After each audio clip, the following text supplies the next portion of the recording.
ইসলামে পর্দার যে কনসেপ্ট আছে, এই কনসেপ্টের কারণটা কি, এর তাত্ত্বিক দিকটা কি, এটা আমরা অনেকেই জানি না। আল্লাহ রাব্বুল আলামিন সৃষ্টিগতভাবে মানুষকে এমনভাবে সৃষ্টি করেছেন যে নারী পুরুষ পরস্পরের প্রতি আকৃষ্ট হয়। এর মধ্যে আল্লাহ তাআলা নারীকে বিশেষভাবে এমনভাবে সৃষ্টি করেছেন যে পুরুষরা নারীদের রূপ লাবণ্য, তাদের সৌন্দর্য দেখে তাদের দিকে বেশি আকৃষ্ট হয়। এই আকৃষ্ট হওয়ার ফলে মনোজগতে, কল্পনার জগতে একজন পুরুষ একজন নারীর খোলামেলা কোনো দৃশ্য বা সৌন্দর্য দেখে তাকে নিয়ে বাজে চিন্তা করা, আরো সহজ করে বললে মনে মনে রেপ করার, কল্পনার জগতে তাকে রেপ করার একটা স্কোপ তৈরি হয়। আমাদেরকে যিনি সৃষ্টি করেছেন তিনি জানেন যে আমাদের এটা মানবীয় দুর্বলতা আছে।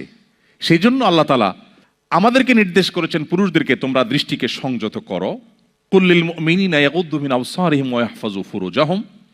আবার নারীদেরকে নির্দেশ করেছেন ওয়ালা ইউদিনা যিনাতাহুন্না ইল্লা মা যাহারা মিনহা, নারীরা তাদের সৌন্দর্যকে প্রকাশ করে বেড়াবে না, যাতে করে একটা সমাজ সুস্থ স্বাভাবিক থাকে।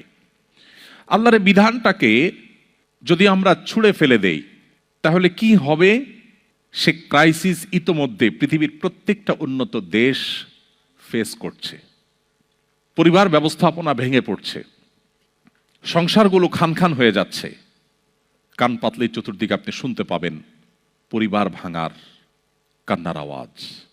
আল্লাহর বিধানকে যখন মানুষ পরিবর্তন করে নানা নামে, স্বাধীনতার নামে, কখনো অন্য কোনো নামে, যখন মানুষ আল্লাহর বিধান থেকে সরে যায় তখন সেটার জন্য মানুষকে মূল্য দিতে হয়। আজকের পৃথিবীর মানুষেরা আমরা কি হারিয়েছি, আমাদের অতীত তাকালে আমরা দেখি আমাদের কি ছিল এখন কি নেই, তাহলে তুলনা করলে আমাদের বিষয়গুলো মন্থন করা বা বোঝা সহজ হয়। পর্দার বিধানটা আল্লাহ তাআলা সেজন্য দিয়েছেন। একজন নারী, তাকে ফিজিক্যাল মেন্টাল যদি কেউ আক্রমণ করে, তাকে হেনস্থা করে, অ্যাবিউজ করে, পৃথিবীর সমস্ত সমাজ বলে এটা খুবই খারাপ কাজ। কিন্তু মনোজগতে, কল্পনার জগতে কোনো নারীকে নিয়ে আপনি যত কুচিন্তা করেন, যত মনে বাজে চিন্তা করেন, এমনকি আপনি তাকে কল্পনার জগতে ধর্ষণ বা রেপ করেন, পৃথিবীর কোনো সমাজ কিন্তু সেটাকে খারাপ বলে না। কিন্তু ইসলাম আল্লাহ তাআলার এমন এক জীবন বিধান যেখানে শুধু নারীকে আপনি মুখে একটা কটু কথা বললে অপরাধী হবেন না, শুধু তাকে আপনি ফিজিক্যালি অ্যাটাক করলেই আপনি অপরাধী হবেন না, আপনি মনোজগতে, কল্পনার জগতে যদি তাকে নিয়ে বাজে চিন্তা করেন তারপর আল্লাহর খাতে আপনি অপরাধী হিসাবে লেখা হবে এবং আপনাকে শাস্তি দেওয়া হবে। নারীর মর্যাদাকে ইসলাম কোথায় তুলেছে? কোন নারীকে নিয়ে কেউ বাজে চিন্তা করবে সে পথগুলোকে ইসলাম বন্ধ করে দিয়েছে। আর এই জন্য আমাদের বোনদেরকে পর্দা করতে হয় আর আমাদের পুরুষদেরকে চোখের পর্দা করতে হয়। উভয় পক্ষের পর্দা করার বিধান শরীয়ত দিয়েছে, ইসলাম আমাদের জন্য সেটিকে আবশ্যক করেছে। শুধু ইসলাম নয়, অন্যান্য ধর্মে, আপনি খ্রিস্টান ধর্ম, ইহুদি ধর্মেও যদি যান সেখানেও দেখবেন যে শালীন সুন্দর পোশাক পরে সৌন্দর্যকে প্রকাশ করে বেড়ানো থেকে বেঁচে থাকার জন্য পরিষ্কার নির্দেশনা আছে। তো এই জন্য একজন নারী তিনি তার পর্দাকে রক্ষা করার চেষ্টা করবেন। পর্দা কেমন হওয়া উচিত? তার সৌন্দর্য যেন প্রকাশ না হয় সেইভাবে পর্দা হওয়া উচিত। সৌন্দর্য যেখানে সেখানে প্রকাশ করবার জিনিস নয়, একজন মুসলমানের জন্য সেটা জায়েজ নাই। আপনি একজন স্বামী, বিবাহ করেছেন, মোহর দিয়েছেন, স্ত্রীর ভরণ পোষণ দিচ্ছেন, আপনি আপনার স্ত্রীর সৌন্দর্য যদি বাহিরে প্রকাশ করে বেড়ান তাহলে ব্যাপারটা কি দাঁড়ালো?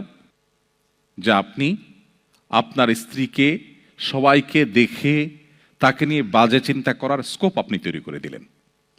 এভাবে হয়তো ভাবার সুযোগ আমাদের অনেকেরই হয় না। আপনি নিজে কোনো নারীর খোলামেলা দৃশ্য চোখে পড়ার পর আপনি কি করেন? আপনার মনোজগতের অবস্থা কি হয়? ঠিক আপনার ফ্যামিলির কোনো নারীর খোলামেলা এবং অশ্লীল পোশাকে যখন তারা অন্যদের সামনে আসে, সেটা অনলাইনে হোক অফলাইনে হোক, তখন আপনি একবার ভাবুন সবাই কিন্তু সেই চিন্তাটাই করে যেটা আপনার মনের ভিতর আসে। সো পর্দা বোঝার জন্য এই সিম্পল কথাটা যথেষ্ট। আমরা গতদিন এখানেই বলেছিলাম, আমরা অনেকে বলি ভাই, অনেক বোনরা বলেন, বিশেষ করে মেয়েরা বলেন, আচ্ছা ভাই বলেন তো কেন আমাদের পর্দা করতে হবে? সমস্যা তো আপনাদের পুরুষদের। আপনারা চোখে তালা দিয়ে দেন, আপনি সেটা না করে বলতেছেন আমি পর্দা করতে। সমস্যা তো আপনার চোখে, আপনার মনে। আল্লাহ তো বলছে আপনার চোখ নিয়ন্ত্রণ করতে। আমাদের দেশে অনেক নাস্তিক মেয়েরাও এই কোরআন আয়াত শোনায় যে আল্লাহ তো বলছেন পুরুষকে কি করতে, চোখ দৃষ্টি অবনত করতে। তো তুমি তোমার দৃষ্টি অবনত করো, তাহলে তো লেটা চোখে যায়, আমার কেন ঝামেলা করছো?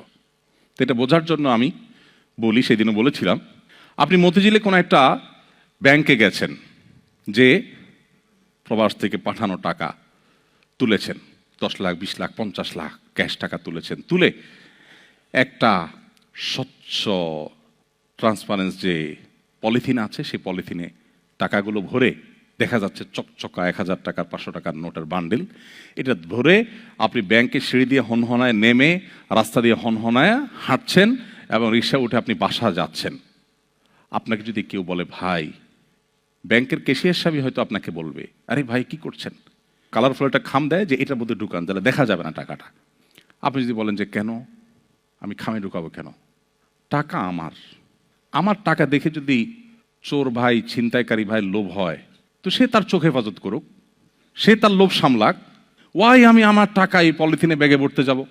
ও চোর ভাই, ও ডাকাত ভাই, ও ছিনতাইকারী ভাই, আমার টাকা দেখলে তোমার লোভ হয়, তো তো তুমি তোমার চোখের হেফাজত করো, তুমি তোমার দৃষ্টিভঙ্গি চেঞ্জ করো, তাহলে তো লেঠা চোখে যায়, আমাকে কেন ব্যাগে টাকা ভরতে বলো? এ কথা যদি কেউ বলে, আমরা কি কেউ সেটাকে অ্যাকসেপ্ট করব? আমরা তাকে বলবো ভাই, চোররে চোরের দায়িত্ব না দিয়া, ছিনতাইকারীর ছিনতাইকারীর দায়িত্ব, ভালো মানুষ হওয়ার দায়িত্ব না দিয়া তুমি তোমার টাকাটা সেভ করো, এটাই হলো তুলনামূলকভাবে ভালো। হ্যাঁ, চোরকেও আমরা নসিহত করবো, ও চোর ভাই তুমি সামলাও, এবং তাকে আমরা বিচারের মুখোমুখি করে শাস্তি কার্যকর করে চুরির প্রবণতা কমাবো। আবার অপরদিকে আমরা নিজেদের সম্পদকেও সেভ করব। এই দ্বিমুখী প্রচেষ্টার মধ্য দিয়ে একটা সমাজ সুস্থ হয়, স্বাভাবিক হয়। ইসলাম সেজন্য আমাদেরকে পর্দার বিধান দিয়েছে। আল্লাহ তাআলা আমাদের বন্ধুদেরকে এটা বোঝার তৌফিক দান করুন। আসুন্নাহ ফাউন্ডেশন, উম্মার স্বার্থে সুন্নাহর সাথে।